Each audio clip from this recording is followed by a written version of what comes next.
People wouldn't believe me, these shots were shot on iPhone underwater.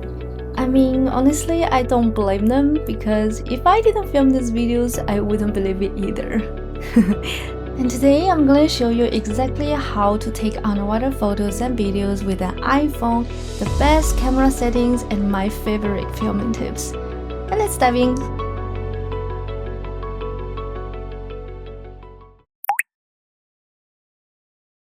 So currently, I'm using an iPhone 16 Pro and an underwater phone case from DIVEVOLK. In addition, I like to add a DIVEVOLK wide-angle lens in most of my dive sessions. I know I was also worried in the beginning. I wasn't sure if I want to bring my phone underwater, but I have been diving with it for 3 years now. For me, it's safe. This DIVEVOLK underwater phone case is officially rated waterproof to 60 meters. The biggest advantage is, with this case, you can use your phone's touch screen underwater. You don't need to download any new app. You can use all sorts of native functions that are already on your phone. Depending on what kind of phone you're using, you can tap to focus, exchange exposures, or switch zoom. And another thing I want to mention is that because it has such a big screen, much bigger than an action camera, you can actually check your footage while you're still in the water. What I mean is that, so after each dive, you can quickly see that if you like the shots, if not, you can just retake it. For me, this is actually very important because I have to know after each dive session if I have taken all the shots that I planned. If I know immediately on my phone, which saves me a lot of time. Okay, now I'll show you how I set it up. So before anything, this is a very important step. Turn on the Assistive Touch and Raise to Wake on your iPhone. Those two small settings can make it much easier for you to control your iPhone underwater. In addition, you can add Assistive Touch to your iPhone's control center. This way, you can just swipe down on your screen and turn it on and off whenever you want. I will start with using a clean and dry towel to clean the camera lens, both back lens and front lens. Just make sure don't touch the lens afterwards with your fingers. And then put the iPhone into the adapter. Then you just put this into the case together. Make sure the camera side is this side and the other side is the touch screen. And now you just close it properly. This is the basic setup I use. On top of that, you can add an additional red filter or a wide angle lens or even diving lights.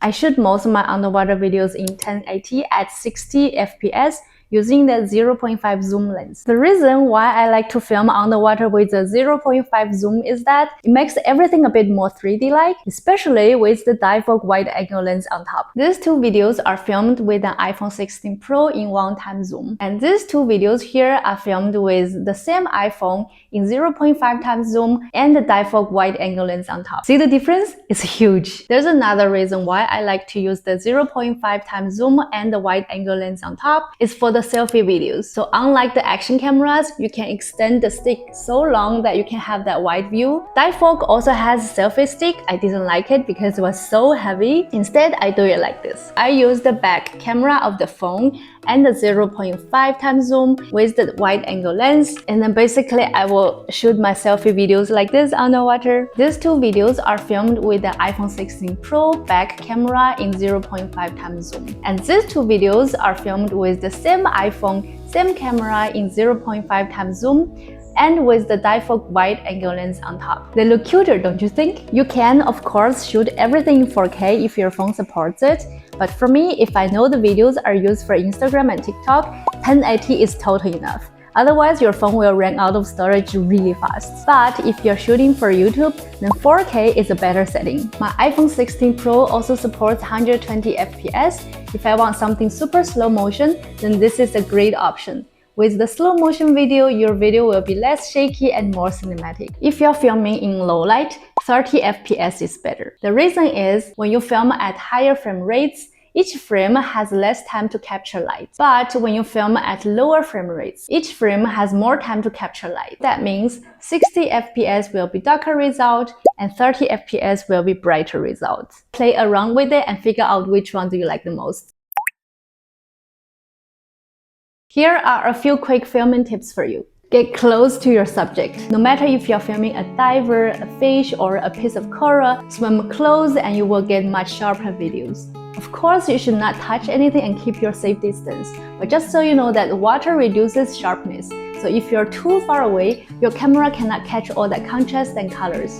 Move slowly. The slower you move, the less shaky your video will be. If you're freediving, imagine yourself in super slow motion. Avoid sudden moves when you're already recording. If you're the model, do the same. Move super slow so the person who's filming you can easily follow you and better to predict your next move. Add weights. I always recommend to add a little more weight on your belt. This way you will spend less energy to fight with the buoyancy, and it's much easier for you to stabilize your phone on the water. Just so you know, I also have a discount code from DIVEVOLK. If you ended up buying the DIVEVOLK SeaTouch 4 Max Plus with my discount code, you will get 6% off plus some free gifts. I will link everything in the description below. In the next video, I will show you exactly how I edit my underwater photos and videos on iPhone. That's where the magic happens. So see you in the next video. Bye bye!